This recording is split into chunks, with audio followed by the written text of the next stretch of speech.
Welcome to J&J's test video of 9632. This is a 99 Corvette convertible on a set of replica C6 wheels that are falling apart. A little over 100,000 miles, 114. It's seen some stuff. Sounds fairly good though. Roof's torn.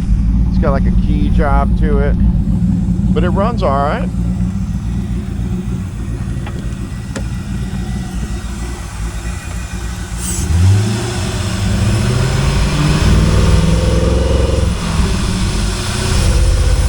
Got a bit, and then it comes around.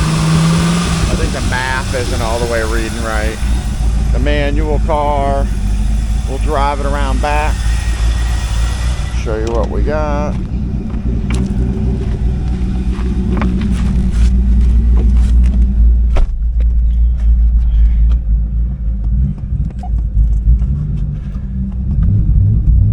I gotta keep it kind of revving. There we go.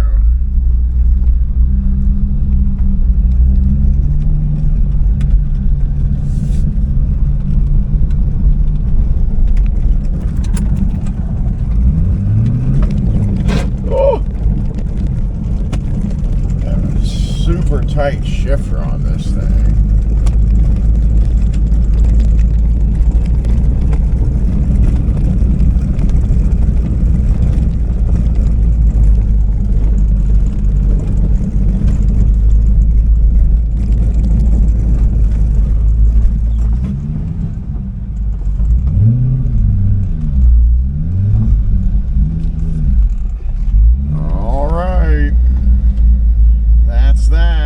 As always, thank you for watching, and have your pets spayed and neutered.